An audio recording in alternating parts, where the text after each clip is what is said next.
Boa tarde a todos. Hoje, muita alegria receber aqui a nossa amiga Clemice Peter, diretamente de Adiar, e que vai nos falar sobre uma figura maravilhosa, muito admirada pelos teosofistas, mas às vezes também pouco conhecida de alguns, que é o Krishnamurti, Jiddu Krishnamurti. E eu estou muito feliz de poder ouvir também, conhecer um pouquinho mais sobre ele, principalmente o título que ela colocou, Krishnamurti, o Iluminado, quer dizer, uma parte mais voltada realmente para o lado espiritual. Seja bem-vinda, Clemice, estamos te ouvindo com o coração aberto.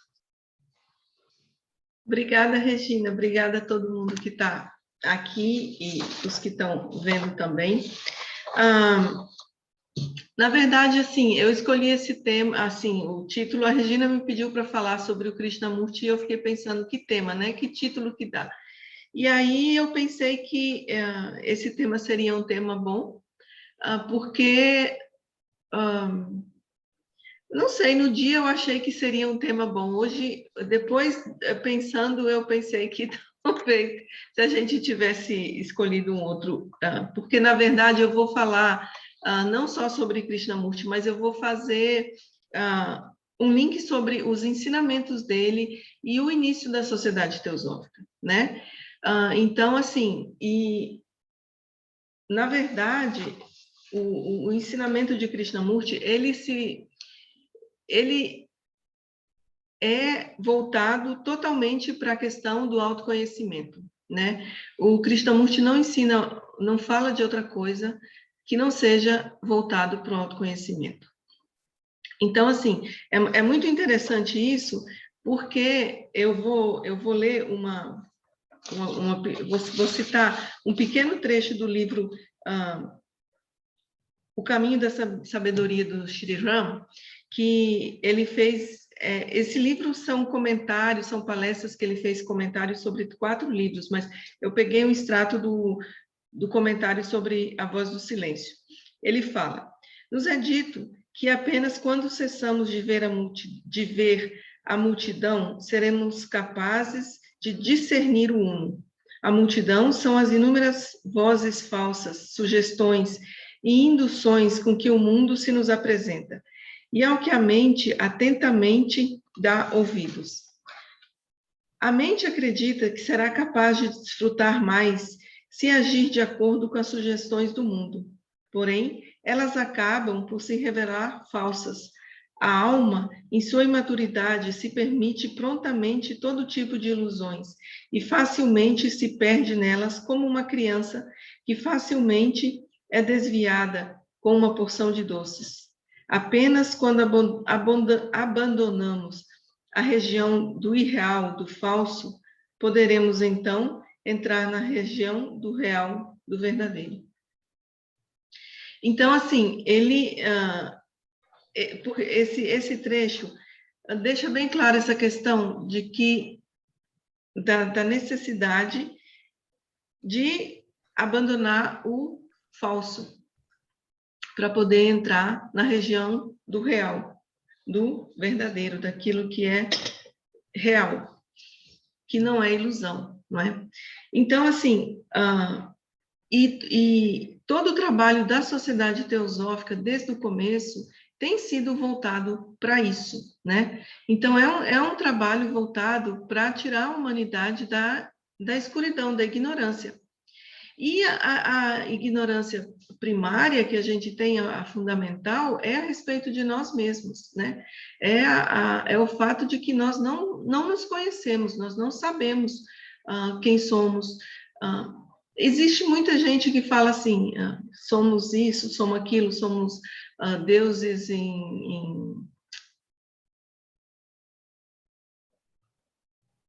esqueci o nome agora.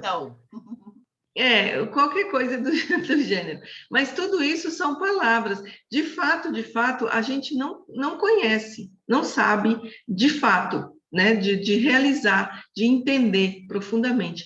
Então, o trabalho dele é completamente voltado para essa questão do autoconhecimento, né? E ele tem uma coisa que é muito interessante, que é muito difícil de, inclusive de ouvir, né? Porque a gente está acostumado a... Dificilmente a gente ouve isso.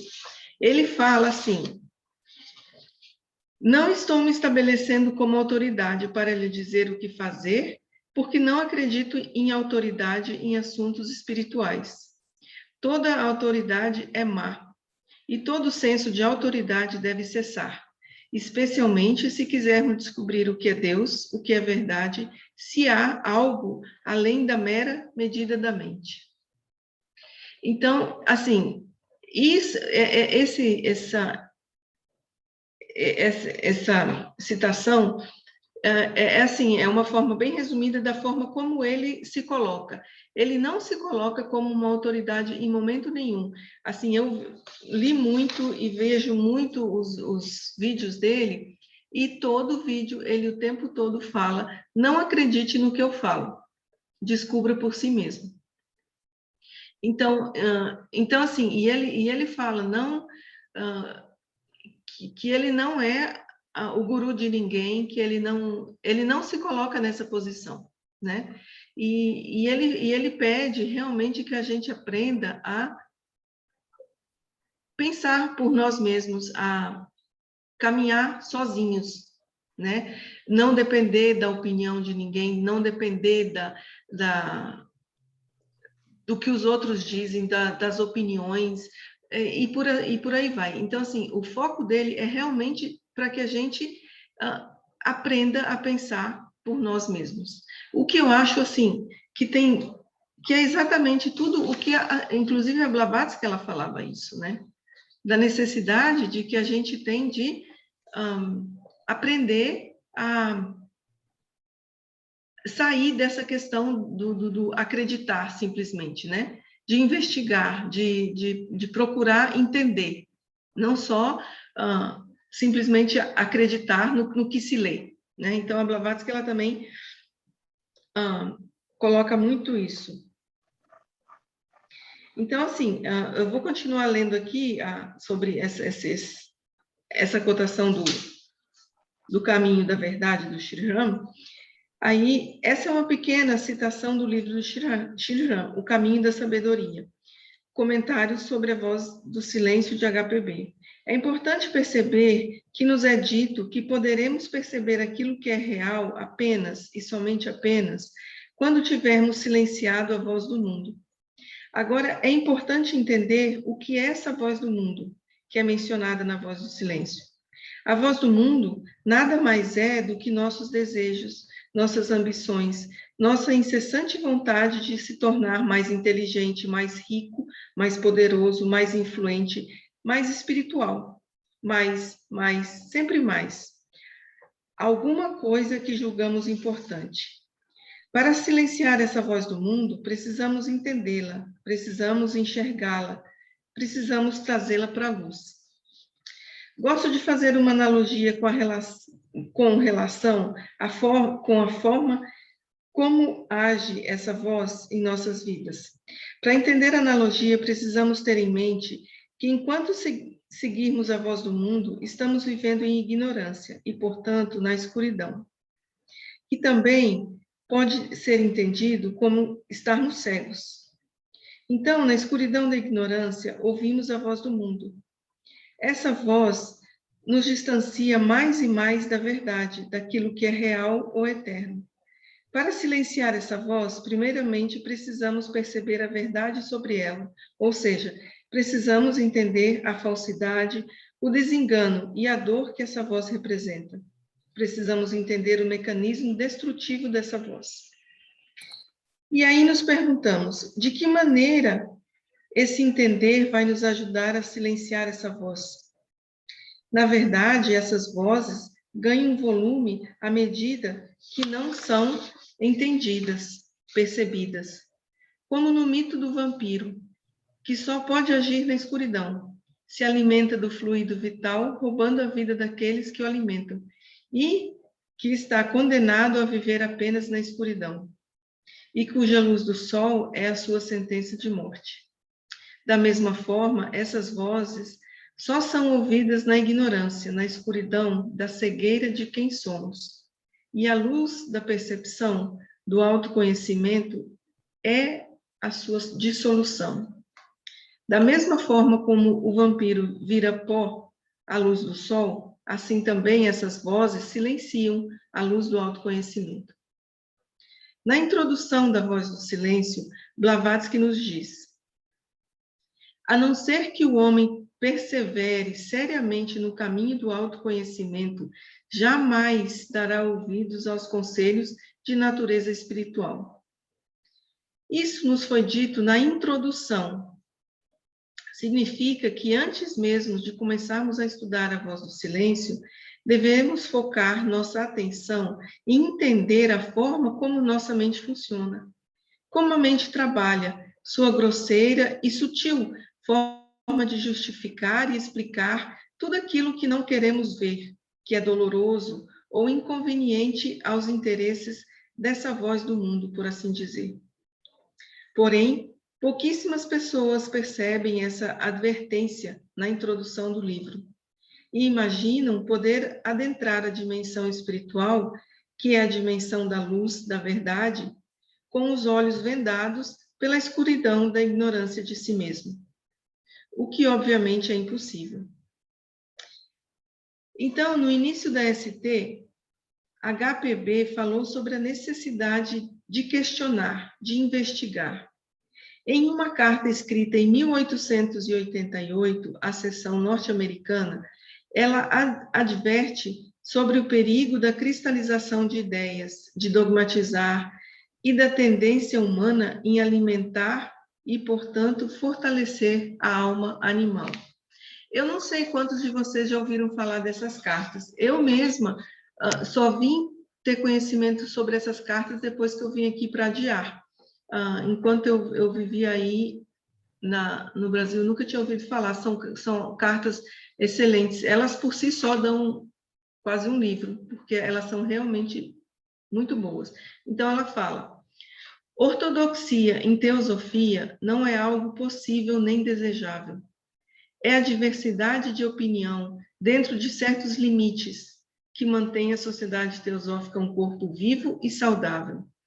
Não fosse também pela existência de uma grande quantidade de incerteza nas mentes dos estudantes da teosofia, tais divergências saudáveis seriam impossíveis, e a sociedade degeneraria em uma seita, na qual um credo estreito e estereotipado tomaria o lugar do espírito da verdade, que vive e respira como um conhecimento sempre crescente. E aí ela continua, na mesma carta: conforme as pessoas estiverem preparadas para percebê-lo, novos ensinamentos teosóficos serão dados. Mas nada mais será dado do que o mundo em seu nível atual de espiritualidade pode lucrar. Depende da disseminação da teosofia, a assimilação do que já foi dado, quanto mais será revelado em quanto tempo. Aí, na mesma carta, ela continua: deve ser lembrado que a sociedade teosófica não foi fundada como um berçário para forçar um suprimento de ocultistas, como uma fábrica para a manufatura de adeptos. A criação da sociedade teosófica pretendia conter a corrente do materialismo e também do fenomenalismo espiritualista e da adoração aos mortos. Deve guiar e despertar o despertar espiritual que agora começou, e não ceder aos desejos psíquicos, que são apenas outra forma de materialismo. Pois, por materialismo, entende-se não apenas uma negação antifilosófica do espírito puro, mas também materialismo em conduta e ação, brutalidade, hipocrisia e, acima de tudo, egoísmo. Mas também os frutos de uma descrença em tudo que não seja material, uma descrença que aumentou enormemente durante o último século e que levou muitos após uma negação de toda a existência que não seja material a uma crença cega na materialização do espírito. A tendência da civilização moderna é uma reação ao animalismo, ao desenvolvimento daquelas qualidades que conduzem ao sucesso da vida do homem como um animal, na luta pela existência animal. A teosofia busca desenvolver a natureza humana do homem além da animal, e com o sacrifício da animalidade supérflua, que a vida moderna e os ensinamentos materialistas desenvolveram em um grau que é anormal para o ser humano nesta fase do seu progresso. É interessante porque essas cartas elas foram escritas em 1888, né? E o mundo era bem diferente naquela época. E ela já percebia todas essas questões. De lá para cá, o mundo mudou, mas, na verdade, a questão do materialismo não mudou muito. Na verdade, assim, a tendência foi que tenha aumentado, na verdade, porque a sociedade, de um modo geral, ficou mais supérflua, ficou mais consumista, ficou mais propensa a não pensar muito, né? Com a questão da televisão e da propaganda que começou a ser divulgada com relação a criar produtos de consumo e tudo isso. Então, a sociedade, de um modo geral, não melhorou, não diminuiu o materialismo de lá para cá. Então, assim, o trabalho da Sociedade Teosófica nunca foi mais importante do que ele é agora, da forma como eu vejo, né? Porque, de alguma forma, a gente realmente não conseguiu muito progresso nesse sentido, né? De melhorar a questão da tendência materialista. Aí ela também fala, nem todos os homens podem ser ocultistas, mas todos podem ser teosofistas. Muitos que nunca ouviram falar da sociedade teosófica sem eles próprios saberem. Pois a essência da teosofia é a perfeita harmonização do divino com o humano no homem, o ajuste de suas qualidades e aspirações divinas e seu domínio sobre as paixões terrestres ou animais. Bondade, ausência de qualquer sentimento ruim ou egoísmo, caridade, boa vontade para com todos os seres e perfeita justiça para com os outros como consigo mesmo. São suas características principais. Aquele que ensina teosofia prega o evangelho da boa vontade, e o inverso também é verdadeiro. Aquele que prega o evangelho da boa vontade ensina teosofia. Então, assim, eu acho assim que é importante que a gente entenda a preocupação da senhora Blavatsky nessa carta. Ela está tentando fazer com que a gente perceba a importância dessa questão de não se procurar tanto os poderes psíquicos, que, na verdade, segundo ela coloca aqui nessa carta, são também formas de materialismo, né? São formas de querer poder e por aí vai. E a outra coisa importante que ela coloca aqui, eu não copiei essa citação, mas tem uma parte nessa carta que ela fala que a sociedade teosófica não deve criar o culto a personalidades, né? E que ninguém tem o direito, na sociedade teosófica, de se dizer o dono da verdade, né? De dizer que... de criar autoridade, né? Ela coloca isso. Eu não copiei essa parte, mas ela coloca. E o que eu acho interessante é porque isso vem diretamente com o que Krishnamurti sempre colocou, né? Ele nunca se colocou como autoridade, inclusive ele também falava muito sobre essa questão da autoridade, que não é saudável, não é possível você aprender por si mesmo se você se rende a uma autoridade, vamos dizer assim, né? Então, eu acho que, assim, está muito alinhado com o que a senhora Blavatsky coloca nessa carta.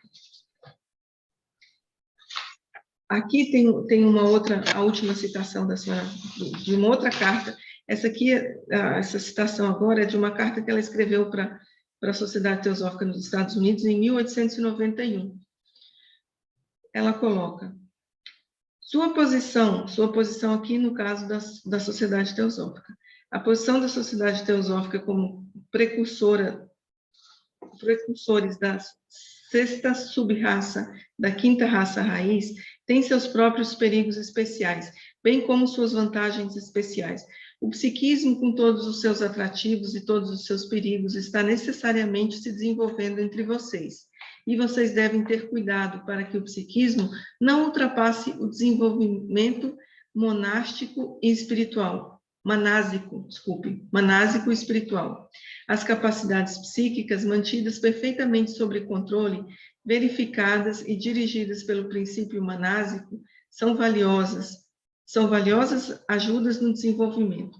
Mas essas capacidades desordenadas, controlando em vez de ser controladas, usando em vez de serem usadas, conduzem o estudante aos delírios mais perigosos e à certeza da destruição moral. Observe, portanto, cuidadosamente esse desenvolvimento, inevitável em sua raça e período de evolução, para que possa finalmente funcionar para o bem e não para o mal. E recebam com antecedência as bênçãos sinceras e potentes daqueles cuja boa vontade nunca lhes faltará, se vocês mesmos não falharem. Então, eu achei importante trazer alguns extratos dessas cartas, pois ajudam a identificar com maior clareza qual era a visão para a ST que a senhora Blavatsky tinha. Uma visão que não deixa margem para dúvidas. Essas cartas, por si só, dariam mais de uma palestra ou estudo.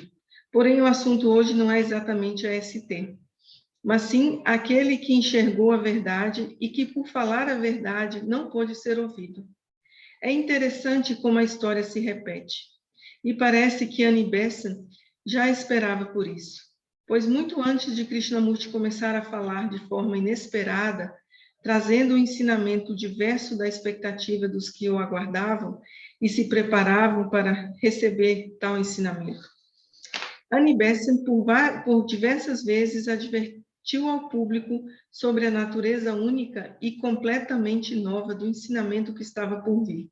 Ela falava aos seus ouvintes que os hindus não conseguiram ouvir o que Buda tinha a dizer, que os judeus não conseguiram ouvir o que Cristo tinha a dizer, que, portanto, eles deveriam estar preparados para ouvir o que Krishnamurti iria dizer, que mesmo não entendendo o que ele dizia, deveriam se esforçar e ouvi-lo. Ela também disse que para entender os novos ensinamentos, um certo nível de maturidade teria que ser alcançado. No entanto, mais uma vez, foi difícil ouvir aquilo que parece contradizer nossas crenças e conclusões. E aí, então, devemos nos lembrar do que HPB escreveu na carta de 1888. Ela fala sobre a necessidade da dúvida de não criar conclusões que viram dogmas, quer gostemos ou não.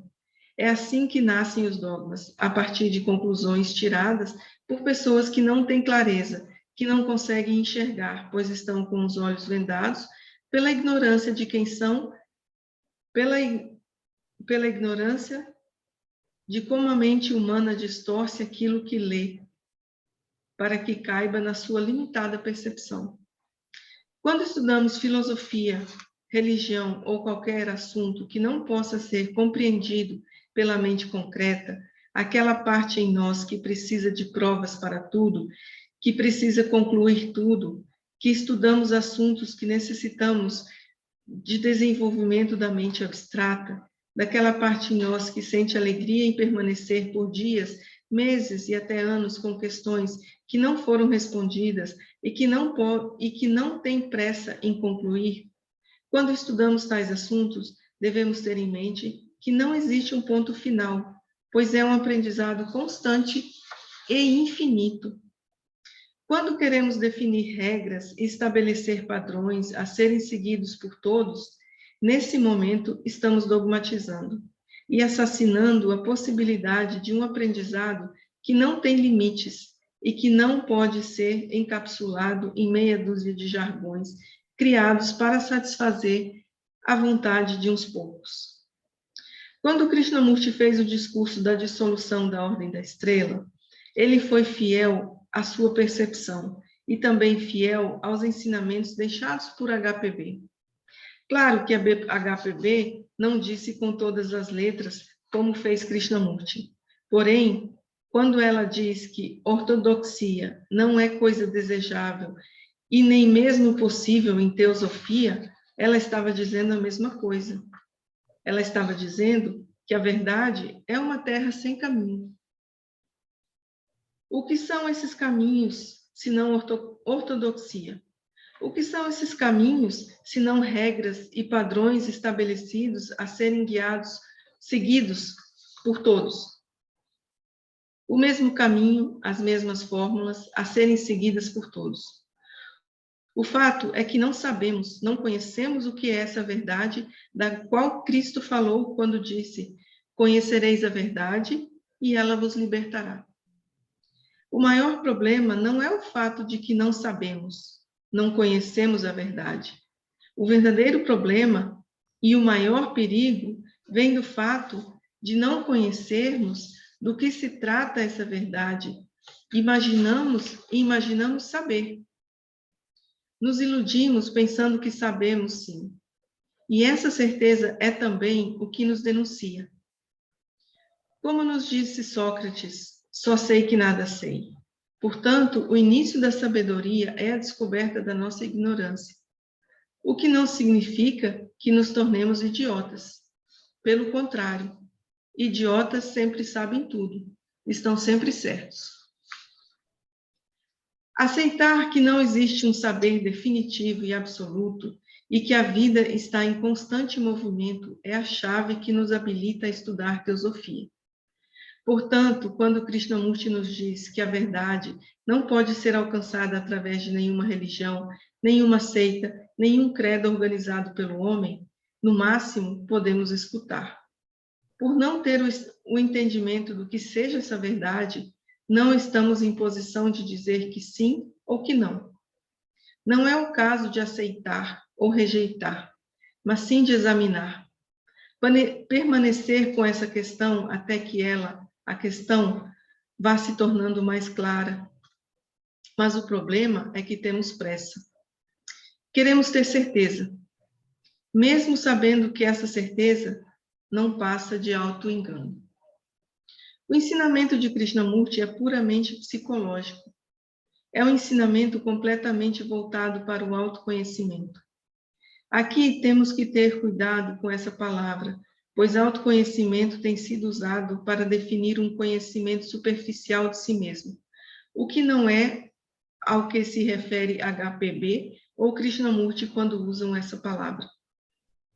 HPB não entra muito em detalhes sobre a palavra, apenas diz que devemos perseverar seriamente na busca do autoconhecimento.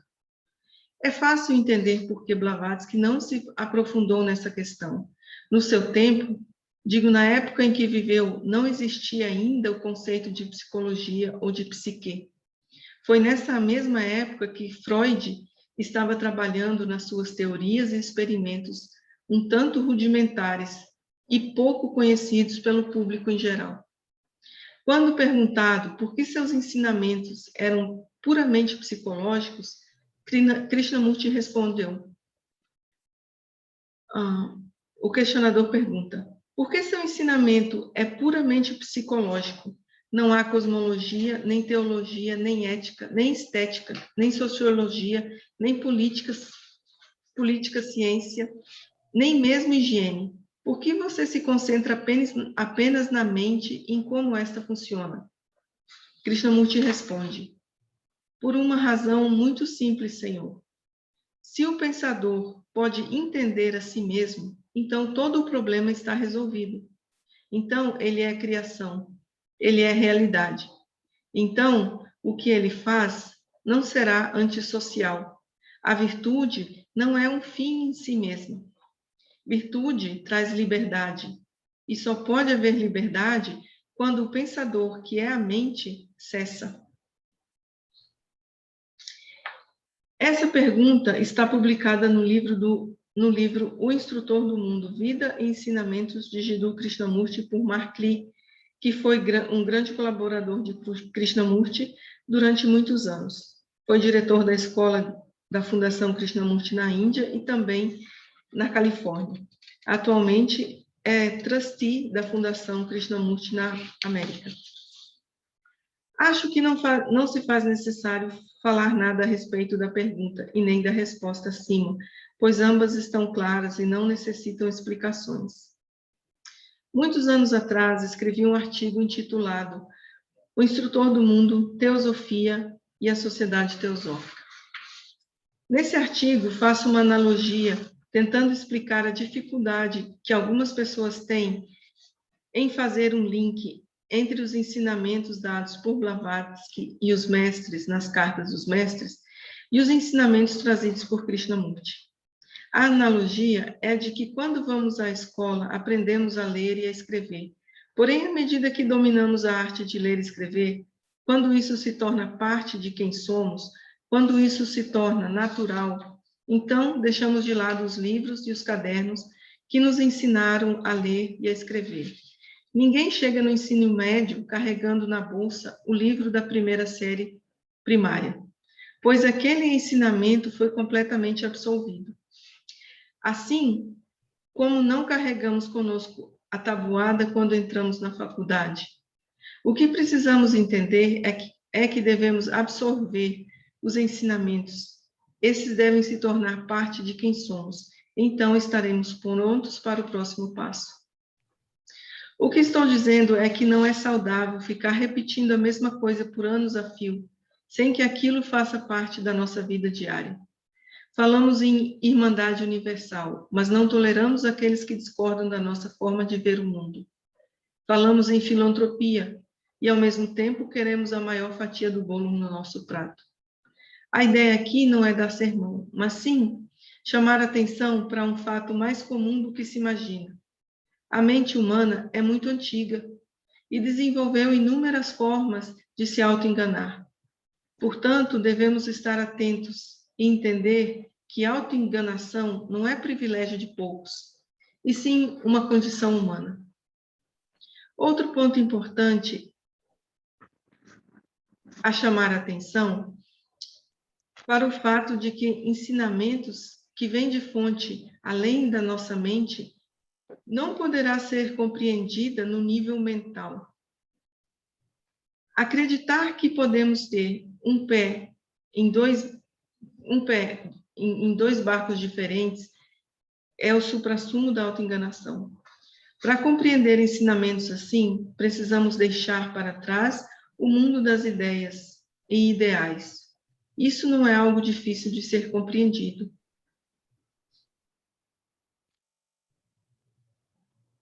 Assim, para exemplificar essa questão do quanto é importante que a gente,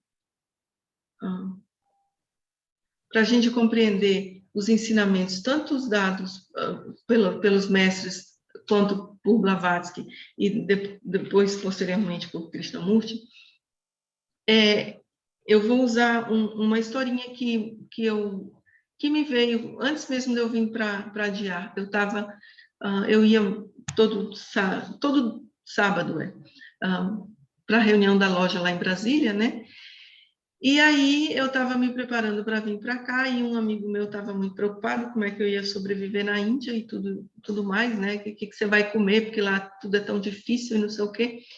E aí, nessa discussão e tal, me veio essa história e eu falei para ele, eu achei bem interessante, que é o seguinte: imagina se a gente nasce num edifício que tem vários andares e todo mundo nasce, a gente, né, nós, todo mundo nasce no primeiro andar, no térreo, e esse térreo só tem vegetação, não tem flores, só tem folhas e galhos e árvores, e só vegetação, não tem uma flor, não tem uma cor diferente, tudo é verde. Então, a gente só conhece aquilo, a gente não conhece outra coisa. E aí, alguém como Buda, como Jesus Cristo, saem desse térreo e passam para o primeiro andar.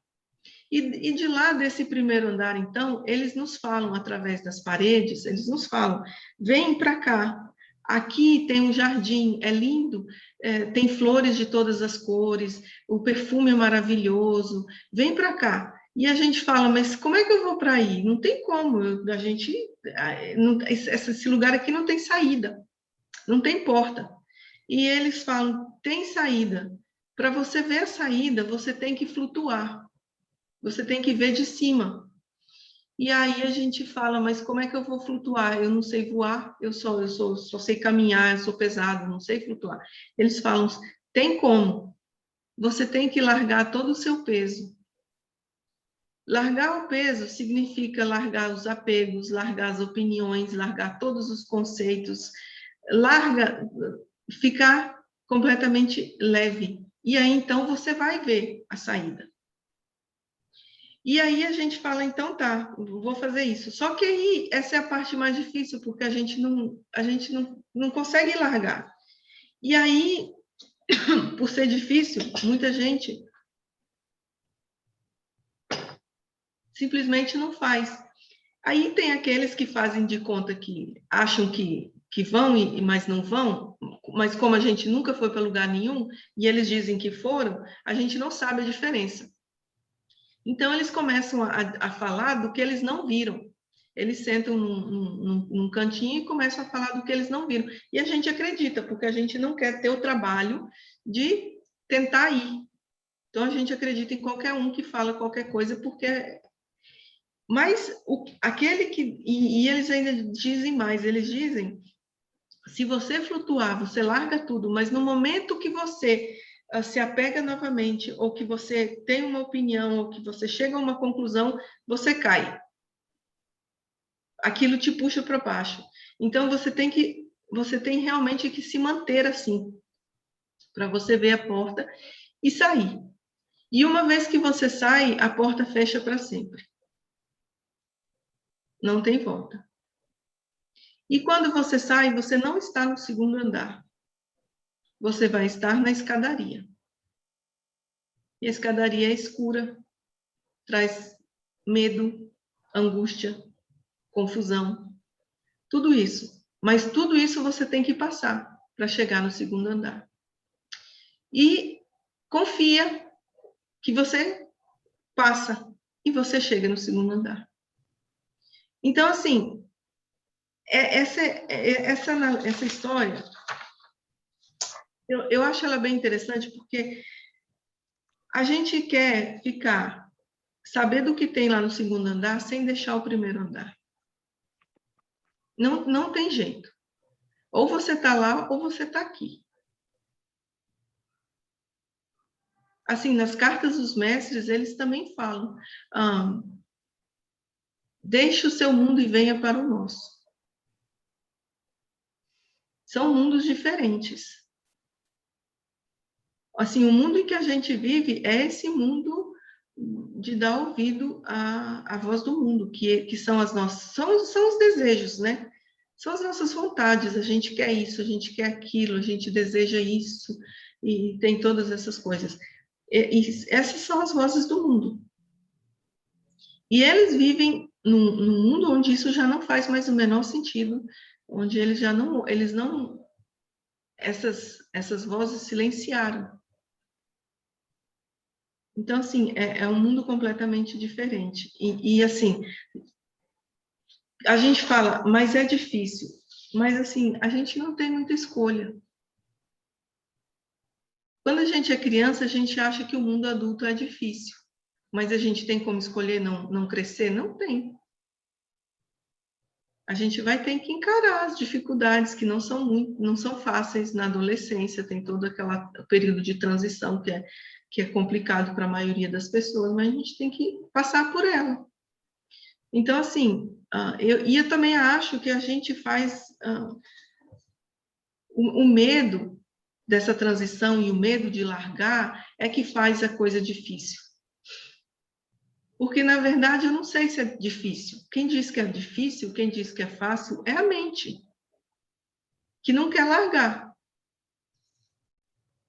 Então, assim, a gente só vai saber o que é na hora que fizer. E quando eu fizer, talvez não seja nada do que a gente pensa. Não, talvez não seja nem fácil e nem difícil. É o que é. Então, assim, eu acho que Krishnamurti, ele traz uma coisa que é, assim, muito preciosa para a gente, que não pode ser ignorada, que é essa questão. Para mim, a senhora Blavatsky vem e fala assim, ei, existe uma forma diferente de se viver, que está além da mente. Você precisa cruzar esse oceano tumultuado da mente.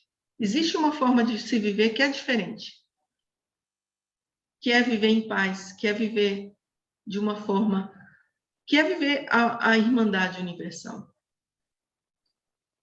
Aí Krishnamurti vem e fala, vamos lá, vamos atravessar esse oceano. E aí é onde a gente tem medo, a gente fala, ei, não, eu posso ficar falando aqui sobre tudo isso, mas fazer realmente, e aí já não sei se vai dar. Então, assim, a proposta dele é, vamos lá. Assim, na Voz do Silêncio, a senhora Blavatsky também fala que o discípulo deve assassinar o assassino, né? Que é a mente. Então, ele vem e ele fala, então, vamos lá, vamos matar esse dragão. Matar não é assim, que se você matar sua mente, você realmente vira um idiota, não é que você vai matar, você vai silenciar. A mente vai silenciar. Você precisa da mente para viver, né? Lógico, de forma inteligente. Matar é uma analogia, a gente não pode levar essas coisas ao pé da letra, mas é silenciar o pensamento, todas essas formas de... a gente cria tanta história na cabeça, né? Não sei se faço, não sei se não faço, por que isso, por que aquilo. Tudo isso são essas vozes, né? Então, assim, silenciar tudo isso. E aí, quando acontece esse silêncio, as decisões e as percepções são completamente diferentes. E as decisões não vêm mais do pensamento. Elas vêm daquilo que a gente chama de intuição, mas intuição também não é o que a gente fala, né? Intuição não é isso, assim, tipo assim, o que a gente costuma achar que é intuição. Intuição é uma certeza, é uma forma muito profunda de enxergar. É porque a gente usou essa palavra para descrever uma coisa que a gente conhece, mas a verdadeira intuição é uma coisa bem profunda e é uma certeza, é uma forma de perceber com claridade, né? Então, assim, eu percebo assim que o ensinamento de Krishnamurti é uma joia que foi dada para a humanidade. Não é fácil, não é fácil, porque ele não mede palavras porque esse é o trabalho dele, né? Ele não está aqui para assim, dar tapinha nas nossas costas e falar, tá tudo bem, é difícil, eu entendo. Não. E ele mesmo falava, muitas vezes, ele falava, esse é o meu trabalho, eu tenho que fazer o meu trabalho.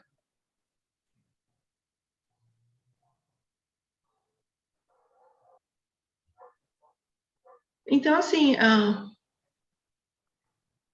eu acho que o que eu tinha para dizer é isso. E